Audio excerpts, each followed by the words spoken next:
In this short video, we will be looking at mga Villar pinaiimbestigahan, Prime Waters mawawala ng prangkisa, 20 pesos na bigas, panghayo, at marami pang iba.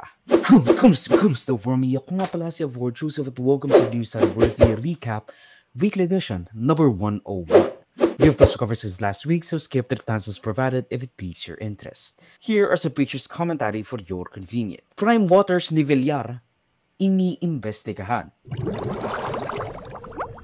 Mukhang unti-unti nang bumabawi si President Ferdinand Bongbong Marcos Jr. sa mga Villar dahil sa mga ilang atraso ng kanilang angkan. No'y pinapaimbestigahan na ni PBBM ang Prime Waters na pagmamayari ng pinakamayamang pamilya at oligarkiya ng ating bansa, ang mga Villar. Good morning. Good afternoon. Local officials from Bulacan are urging a deeper probe into the deals of the Villar-owned Prime Water, which has been accused of poor service and high costs. So how does the palace respond to this call? Unang-una po, sinabi po natin na ang kakulangan sa serbisyo ay walang puwang sa administrasyon. Ang pangangailangan po ng tao sa malinis na tubig, sapat na supply ng tubig, ay dapat lang po nararapat at hindi pa negosyo lamang, kundi ito ay dapat na kinakalinga ang pangangailangan ng taong bayan. Mag-uutos po ang Pangulo para mag-imbestigahan po ito.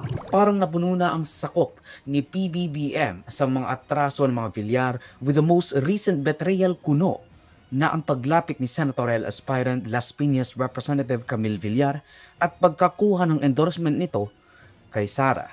Nagkakagulo na ang lahat dahil allegedly hindi maayos ang serbisyo ng water concessionaire na pagmayari ng kanilang pamilya. Everything came about when pumunta si Camille Villar sa isang alyansa ng Bagong Pilipinas rally sa Laguna, I think. And tinanong niya, anong gusto ninyo? Tubig. Senator Camille Villar! Ano ba ang pangarap ng pamilyang Pilipino? Isa yung tubig po. Sobrang mahal talaga ang singil nila sa tubig. Prime water sa tubig. Kasi palaging wala tubig. Pero mahal ang singil. According to some complaints, depektibo at palpak ang water concessionaire. And, I'm not actually sure if they're a water concessionaire. Pero, basta service provider ng tubig. With even the first district representative of Zambales, House Assistant Minority Leader, voicing his frustration sa frequent service outages, disruption at high rates. Now, I don't really care if this is retaliation na ginagawa ni PBBM from the seeking the endorsement na nakuha ni Camille from VP Sara Duterte. It is a great kamapans dahil kung totoo, talagang napakalaking sakit nito sa ulo ng mga tao, lalo na sa prime location at prime customers ng Prime Waters. From Laguna, Bulacan, Las Piñas at Subic, talagang malaking perwisyo kung totoo yung recurring at may kababayaang nangyayari. It is also interesting to point out na unti-unti na namang nagsislide si Camille sa Magic 12 senatorial balls despite the name recognition as per recent surveys. No, talagang mahina ang pool ni Camille Villar sa mga karaniwang botante with many apathetic to her despite the alleged billions of ad money spent before campaign period had even started ayon sa PCIJ of Philippine Crime Investigative Journalists at Nielsen Ad Intel. Talagang intriguing rin ang naging endorsement ng both the Greens and the Reds. Sa panahon ngayon, kailangan tunay na kaibigan. May malasakit sa bayan, mga mahihirap, tinutulungan. Kay Camille Villar, panatag ako. May magandang bukas na parating. Sa magkakaibigan, walang iwanan. Pero ang baba pa rin ng kanyang ratings kung ikukumpara sa name recognition at perang nagastos. Kasi again, it's closer to 2 billion pesos na yata if I'm not mistaken. So, kahit gaano karaming perang ilagay ng makinarya ng mga Villar, hindi siya makapasok or at very least nasa dulo siya. Ayon naman sa Alyasa para sa Bagong Pilipinas Campaign Manager Toby Tiangco, mananatili si Camille Villar sa kanilang alyansa despite, Camille Villar being vetted by VP Sara Duterte. Malamang, dahil lahat naman ng galawan ngayon ng administrasyon ay dahil sa politika. So wala na akong nakita na ginawa ng administrasyon na ito para sa kapayapaan kaunlaran ng ating bayan, kundi lahat ay pag-atake lang sa politika at sa mga tao hindi nila kaya takutin at hindi nila kaya bilhin. At mapapaimbestiga ni PBBM sa Water Utility Company ng kanilang pamilya, citing her track record as the reason for her staying in that administration's slate.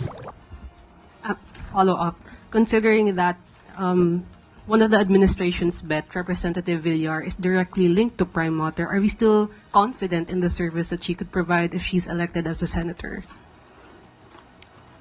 Confidence on how she will perform? Well, it depends on how she will perform. If we will have distrust on her, well, we have to give it to her. But he should prove that she could perform as a leader. With this issue regarding Prime Waters, if there's a need for them to resolve the issues raised by the consumers, I think we should immediately made an immediate action on that. Although, the only reason, I think, na nasa Alyansa para sa Bagong Pilipinas pa rin si Camille Villar is takot si BBM sa pinakamayamang tao sa Pilipinas. Dahil, again, kakailanganin niya ng pera. 20 pesos na bigas. Panghayop raw. After 3 years on the job. Doon lang po sa ito yung pinaka-concern ng ating mga mamamayan, yung napabalita na po na maibababa sa 20 pesos ang kada kilo ng bigas. That's the aspiration. Paano po natin yung gagawin? Ibubuhin natin yung value chain na pinag-uusapan ko sa Kausap ko na yung mga ibang trader. Baka pwede nating i-hold ng ilang buwan yung presyo ngayon. I think we'll be able to do it as a first step. But in the long term, we really have to fix our value chain. That's the only way. Magbebenta na ang Administrasyong Marcos ng paluging 20 pesos na bigas para sa piling lugar sa Visayas. Although that's, or at least has, an asterisk.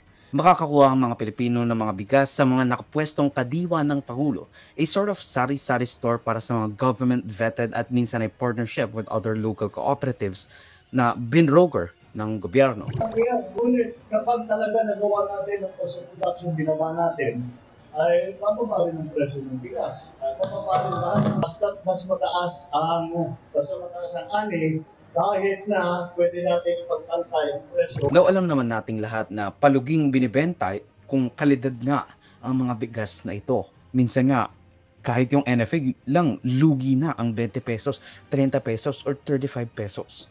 Yeah, this is a subsidized program. So, I think mga 15 pesos ang isa subsidy ng ating government, na in which, sa tingin naman natin kung yung allocation ng AKAP, itong AX and everything,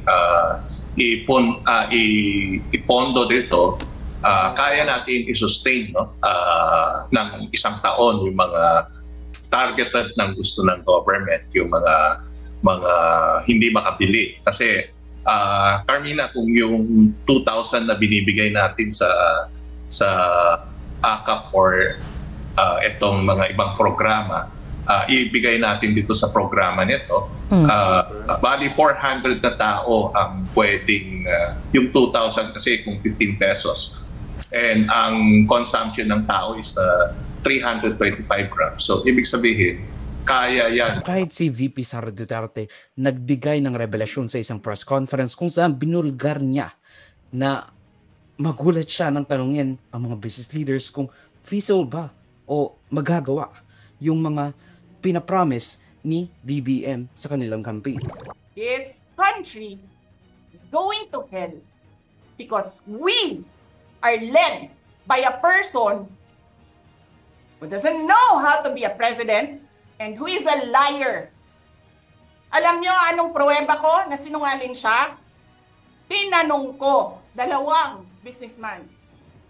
Matagal na sa negosyo ng bigas. Because I was concerned. This is a campaign promise. 20 pesos na kilo ng bigas. And so, I really sat down and talked to a businessman. Sabi ko, sabihin mo sa akin, kung magagawa ba yung 20 pesos. Sabi niya, hindi.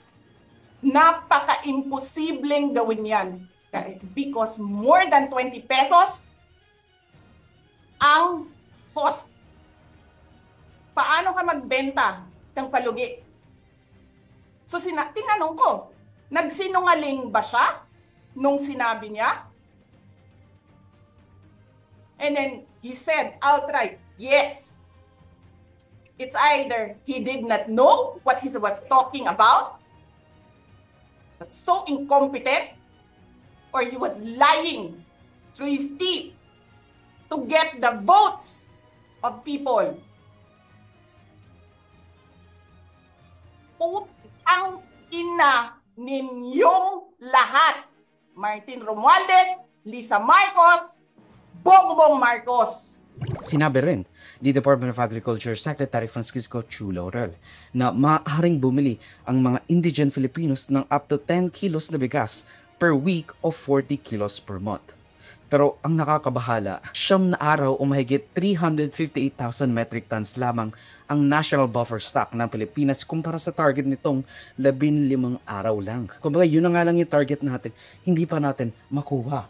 And that's from the Philippine News Agency or PNA. Again, katulad ng sinasabi ko sa pagpapaimbestiga ng Prime Waters, a Villar-owned water concessionaire o provider, napaka-suspicious ng pag-roll out nila ng ganitong programa sa sobrang lapit sa eleksyon when his trust and approval ratings last week ay nagsisibagsak. Pero isang araw lang matapos ang rollout nito sa Cebu, pinatitigil ito ng COMELEC dahil nga sa mga aforementioned reasons. Baka mapolitika raw kasi ng mga kandidato ang rollout dahil ilang araw na lang ay election na at the BBM Senate slate is looking pretty wobbly.